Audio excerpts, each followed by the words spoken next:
Hey everyone, thanks for joining me.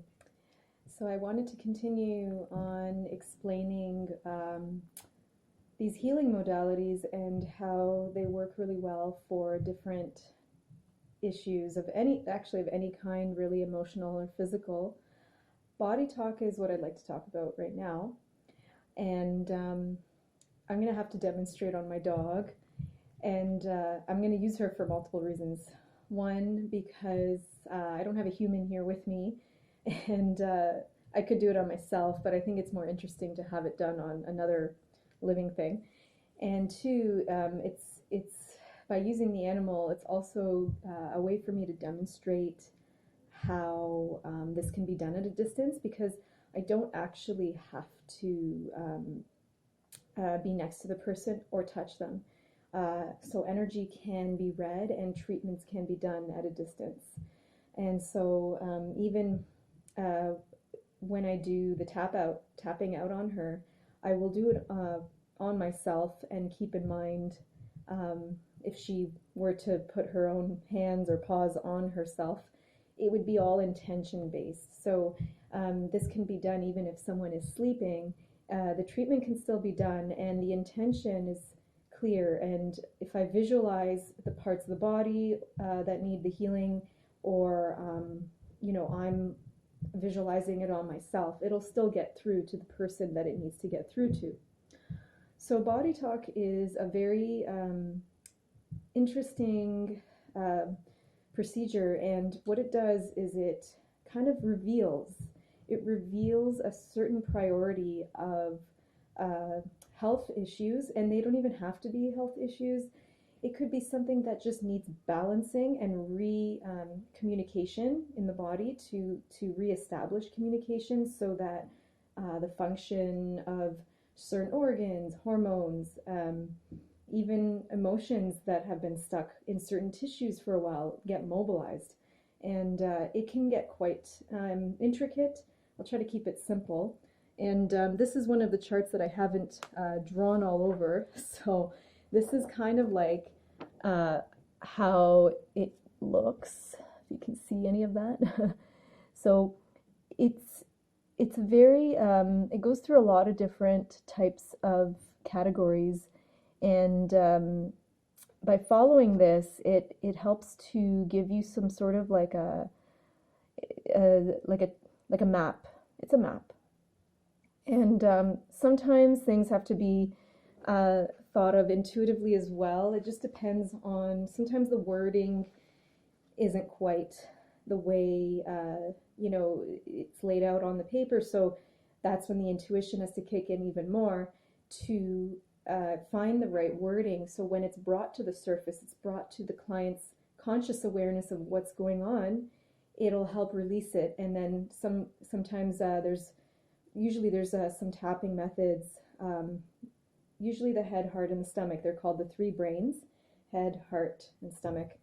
And with a variation of other types of tapping positions with the hands. So it really just depends on what comes up. Okay? And muscle testing is how we do it.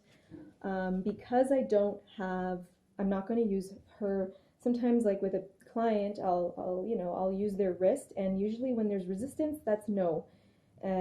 When it's loose, it's a yes. That's how in body talk it would work. So at a distance or with a pet that will get agitated if you touch them too much, I use my own body as yes and no. So I have different methods. Sometimes I use my wrist as like a tool. I might actually just use the body sway today. So some people know about this. When you go and like you test a certain supplement or food, you might hold it against you and feel if that supplement is good for you or not. So I'm going to use that as my yes and no. So usually first I calibrate. So I'll just say to show me yes and no. And then that would be how I know how to kind of maneuver through. Okay. So I will go through and I will demonstrate how this works and what comes up for her. Okay. So I'll connect with her energy too, since she is right here. which I would probably do at a distance anyways. And she's the most calm of my pets, so it's easier to work with her. She won't just get up and walk away like a cat would. Right? Okay.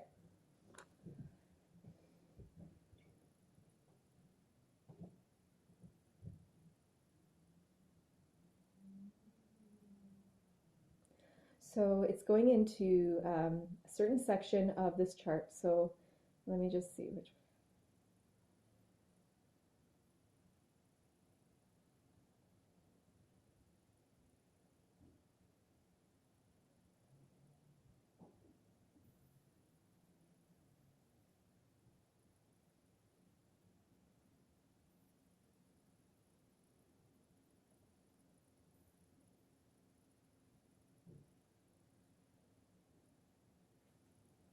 Okay, so body chemistry, usually when that comes up, it's something to do with either an allergy, a microbe, some sort of intolerance.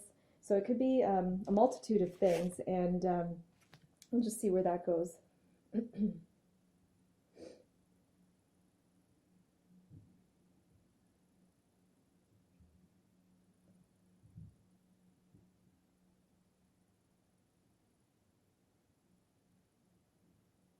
So it's going to intolerance.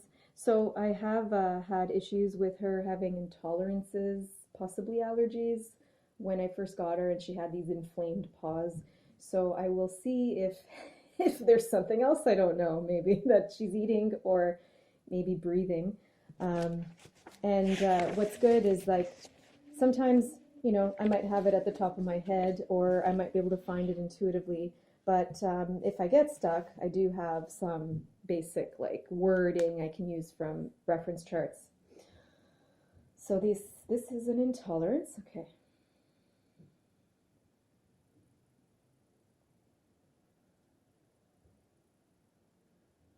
Okay. So it's going into an ingested intolerance. So let's see.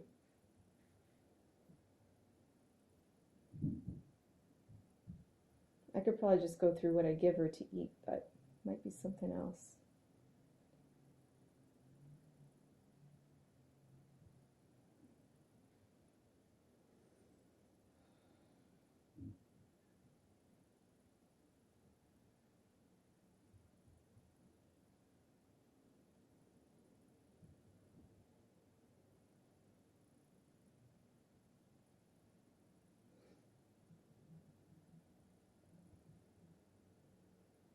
Hmm. Hmm.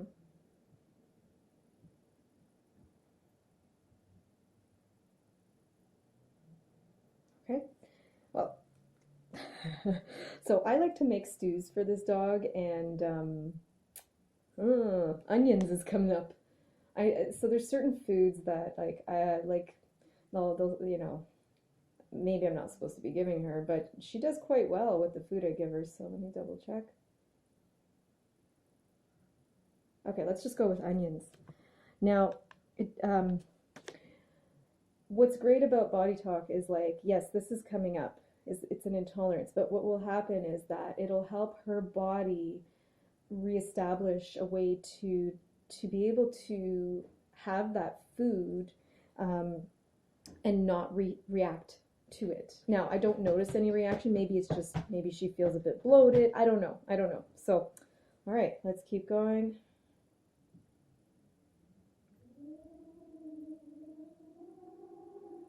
So I am asking questions in my head. That's why I could say it out loud, but it might not make much sense. All right. Okay.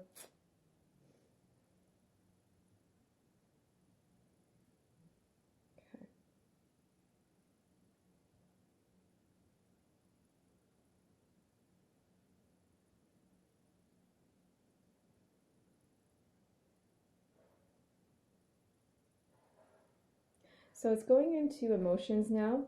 It's kind of it's actually her own emotions that are coming up that are influencing this whole formula. Okay.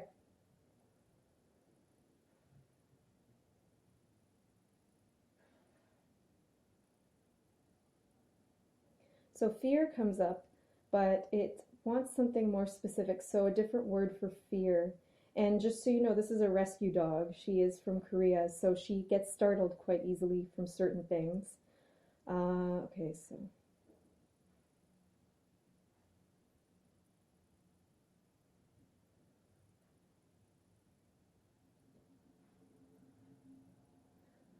so the alternate word that has come up is unsettled. Maybe it's. Are you sure we're not talking about me right now? Okay, unsettled. Yeah. Okay. Well, it's funny. She since this whole COVID thing started, she's been pretty. She's more antsy, unsettled, walking around. Now, if this connects to the intolerance of onions, I do not know. It is part of the whole formula, so somehow um, I can't. So on a conscious level, we may not be able to make sense of the formula, and that doesn't really matter at this point. But it is part of it. So okay.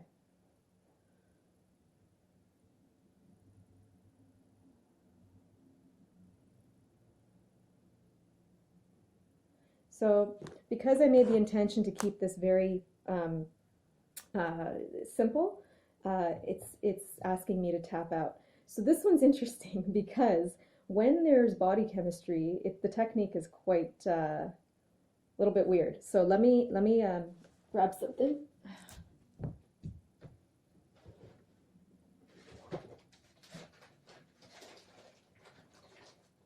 So basically, there's a lot of nerve endings in the navel, and when we do this technique, we're actually supposed to take some of our own saliva and put it in the navel with some sort of a cotton tip. Okay, this is an interesting one to show you guys because I'm just going to do it. So because it's for my dog, and imagine like I'm working with someone at a distance, I have to do this on myself. Right now, I have to do this on myself. I can't do it on my dog, but I will do it on behalf of her. If I was doing this at a distance, the patient could do it. Working on an animal, it's not the same thing. Uh, don't really have a belly button that I could put this in. So I will be the surrogate for her. Okay, so get some saliva. Sorry, it's a little weird. We're just gonna do it. Okay, and um, if she had the capacity, I would have her hold the sides of her head like this, which affects the limbic brain, which affects the emotions in the brain. And when we have the saliva in the belly button, it's also saying, "Hey, brain, hey, nervous system, we're trying to address a biochemical issue here," and that's that's the short explanation of that. Okay, so I'm going to do the technique on myself on behalf of her. All right, so starting here, and I'm going to imagine my hands are going to stay here as if they are on her, and I'm going to continue with the technique. So we're covering all parts of the brain, going all the way around with long, deep breathing, tapping the head to integrate into the brain, the heart, stomach. Going to the next part of the brain, a little bit higher, tapping the head. Now, I yawn a lot when I do this. Heart, stomach, top of the head here, head, heart, stomach, forehead.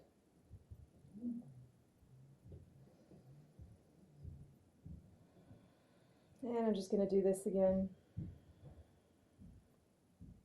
Since she's right here, I will just do it on her. Just touch her brain, touch all parts of her brain. And you know what? She's pretty relaxed right now, so I will tap her head, heart, and stomach. So basically what I just did on myself, but without the movement. Just going to hold her whole head. I can hold her whole skull pretty much. And tap the head, heart, but I'll go through the back since she's laying on her stomach. And the stomach. So she's pretty relaxed right now. And there we go. Okay. And then we just finished by asking if the formula is still a priority. That was a no, pretty clear no. So it helps that I'm pretty connected to her. that I was able to do it pretty much on myself on behalf of her. This could also work if like I had a baby or a child that just can't sit still, but the mom is there or the dad is there. I could do this on the parent and let the child do their thing. So pretty much the exact same way, except I was the parent in this case. And then we would continue on, and usually there's a point where the session is over, and pretty much any of these techniques, except for, well, no, yeah, pretty much any of these techniques can be done at a distance because if the patient can't do it, I could just do it on myself. Certain parts the patient does, and then I do another part of it. And it's interesting how it can be transferred at any distance because there is no such thing. Like you can connect to anyone. You know, when someone is thinking of you and suddenly they pop into your brain, and then you get a phone call from them. So it's all based on energy and quantum physics, and so we'll see how she is. I don't have a particular gauge on anything right now, except for if she is less unsettled. Maybe she's been following me around more lately. I think if I notice some shift in that, then I'll know something is shifting in her. In terms of the onions, maybe that's something subtle. I'm going to look for more of the emotional shift. So thanks for joining me, and I'll see you soon for another explanation of other modalities and demonstrations of different techniques. I'm not going to forget this in my belly button because it's still there. Okay, thanks for joining. Take care.